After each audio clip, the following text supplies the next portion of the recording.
ఐక్యత కార్మికుల ఐక్యత కార్మికుల ఐక్యత కార్మికుల ఐక్యత కార్మికుల ఐక్యత కాపాడుకుందాం కాపాడుకుందాం విశాఖ ఉక్కు ఫ్యాక్టరీని కాపాడుకుందాం కాపాడుకుందాం కాపాడుకుందాం కాపాడుకుందాం విశాఖ ఉక్కు ఫ్యాక్టరీని కాపాడుకుందాం కాపాడుకుందాం కాపాడుకుందాం కాపాడుకుందాం విశాఖ ఉక్కు ఫ్యాక్టరీని కాపాడుకుందాం కాపాడుకుందాం కాపాడుకుందాం కాపాడుకుందాం విశాఖ ఉక్కు ఫ్యాక్టరీని కాపాడుకుందాం కాపాడుకుందాం కాపాడుకుందాం కాపాడుకుందాం విశాఖ ఉక్కు ఫ్యాక్టరీని కాపాడుకుందాం కాపాడుకుందాం విశాఖ ఉక్కు ఆంధ్రుల హక్కు విశాఖ ఉక్కు ఆంధ్రుల హక్కు విశాఖ ఉక్కు ఆంధ్రుల హక్కు విశాఖ ఉక్కు ఆంధ్రుల హక్కు విశాఖ ఉక్కు ఆంధ్రుల హక్కు విశాఖ ఉక్కు ఆంధ్రుల హక్కు విశాఖ ఉక్కు ఆంధ్రుల హక్కు విశాఖ ఉక్కు ఆంధ్రుల హక్కు విశాఖ ఉక్కు ఆంధ్రుల హక్కు వర్ధిల్లాలి కార్మికుల ఐక్యత వర్ధిల్లాలి కార్మికుల ఐక్యత రద్దు చేయాలి లేబర్ కోడ్లని రద్దు చేయాలి లేబర్ కోడ్లని రద్దు చేయాలి నశించాలి కేంద్ర ప్రభుత్వ ప్రైవేటీకరణ విధానాలు నశించాలి కేంద్ర ప్రభుత్వ ప్రైవేటీకరణ విధానాలు నశించాలి కేంద్ర ప్రభుత్వ ప్రైవేటీకరణ విధానాలు నశించాలి ఇవ్వాలి కనీస వేతనం 26,000 రూపాయలు ఇవ్వాలి విధానాలు నశించాలి కేంద్ర ప్రభుత్వ ప్రైవేటీకరణ విధానాలు డౌన్ డౌన్ నరేంద్ర మోడీ నరేంద్ర మోడీ నరేంద్ర మోడీ కాపాడుకుందాం కాపాడుకుందాం విశాఖ స్టీల్ ప్లాంట్ని విశాఖ స్టీల్ ప్లాంట్ని విశాఖ స్టీల్ ప్లాంట్ని మన నరసరావుపేటలో ఈరోజు విశాఖ స్టీల్ ప్లాంట్ ప్రైవేటీకరణ విధానాలు అదేవిధంగా కనీస వేతనం 26,000 రూపాయలు అట్లాగే రైతుల మీద ఢిల్లీలో రైతుల మీద జరిగినటువంటి మరణకాండ వీటన్నిటి మీద ఇప్పుడు ఈ కార్యక్రమం నిర్వహిస్తూ ఉన్నాం. మొట్టమొదటిసారిగా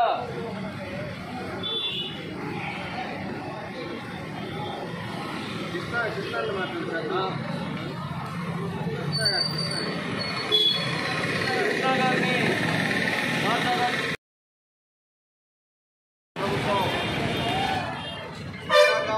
ఫ్యాక్టరీని ఆదాని అమ్మాయిని కట్టబెట్టాలని సీరియస్గా ప్రయత్నం చేస్తూ ఉంది. అందుకు గత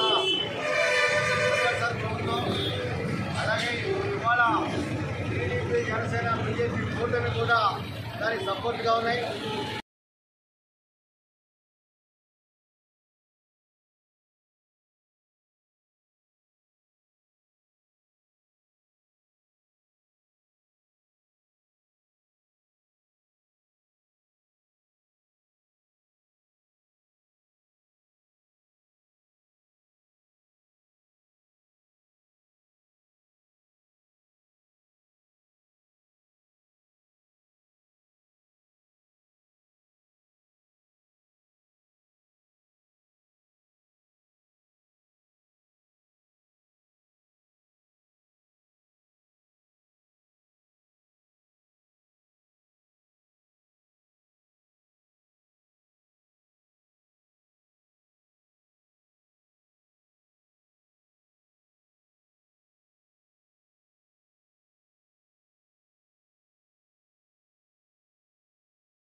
విశాఖ ఉక్కు ఫ్యాక్టరీ ఏదైతే ఉందో మన విశాఖ ఉక్కు ఫ్యాక్టరీ సుమారుగా 1350 రోజులుగా నిరసన చేస్తూ ఉన్నారు, దీక్షలు చేస్తూ ఉన్నారు, రాష్ట్రాలు చేస్తూ ఉన్నారు.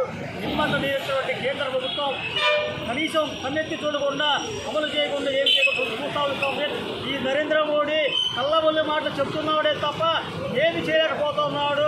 అతను స్వార్థం కోసం ఒక ట్రాఫిక్ డ్రైనేజ్ చేయడం కోసం ఇది చూస్తే పంజాబ్లో రైతులకు ఇచ్చే మాట నిలబెట్టుకోకుండా లిఖితపూర్వకంగా సుమారుగా 750 మంది రైతులు ఆత్మహత్య చేసుకున్నారు. వాళ్ళకి ఇంతవరకు నష్టపరిహారం ఇవ్వకపోగా మీకు లిఖితపూర్వకం ఇస్తారని చెప్పేసి నరేంద్ర మోడీ ఈరోజు కొత్త మాట పాడుతున్నాడు. మీకల్లా కూర్చొని ఏదో చెప్తా ఉంటాడు. విద్యార్థులకి 10 లక్షలు చేస్తానని చెప్తాడు, ఏదో చెప్తా ఉంటాడు. కానీ నరేంద్ర మోడీ పుట్టి కళ్ళబల్లి మాటలు చెప్తాడే తప్ప ఏదైతే పేదలకు మాత్రం న్యాయం చేయడం